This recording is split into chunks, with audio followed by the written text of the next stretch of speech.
आठवडा सावधपणे निर्णय घेण्याचा आणि संयम राखण्याचा ठरू शकतो. जवळच्या फायद्याच्या मोहात पडून मोठे नुकसान होणार नाही याची काळजी घ्या. आठवड्याच्या सुरुवातीलाच कामाशी संबंधित काही अडचणी मनावर ताण आणू शकतात. कार्यक्षेत्रात अपेक्षित सहकार्य न मिळाल्यास काही कामे रखडण्याची शक्यता आहे. घरातील काही समस्या देखील तुमची चिंता वाढवू शकतात. मुलांशी संबंधित एखाद्या विषयामुळे मन अस्वस्थ राहू शकते. आठवड्याच्या उत्तरार्धात परिस्थिती हळूहळू सुधारणा होईल. या काळात आहार, दिनचर्या आणि आरोग्याकडे विशेष लक्ष देणं आवश्यक राहील. घर असो किंवा कामाचे ठिकाण, अनावश्यक वादविवाद टाळणेच अधिक हिताचे ठरेल.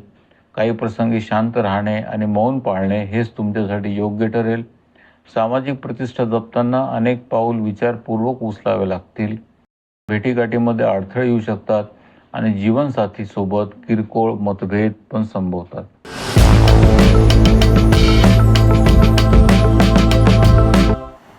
हा आठवडा काहीसा चढ उतारांचा अनुभव देणारा ठरू शकतो. प्रत्येक कामात सुज्ञपणा आणि सावधगिरी बाळगणे तुमच्यासाठी महत्त्वाचे राहील.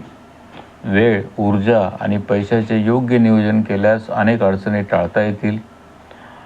आठवड्याच्या सुरुवातीलाच घरातील काही प्रश्नांमुळे कामाकडे पूर्ण लक्ष देता येणार नाही.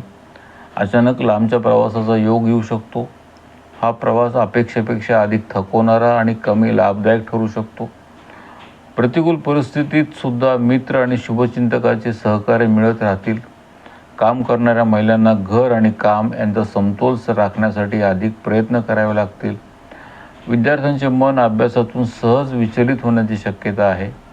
स्पर्धा परीक्षा किंवा महत्त्वाच्या अभ्यासासाठी नेहमी अधिक मेहनत घ्यावी लागेल. कुटुंबातील एखाद्या विषयावर मतभेद निर्माण होण्याची शक्यता आहे. प्रेमसंबंधामध्ये काही अडचणी जाणवू शकतात, पण कठीण प्रसंगी जीवनसाथीची साथ तुम्हाला मोठा आधार ठरेल.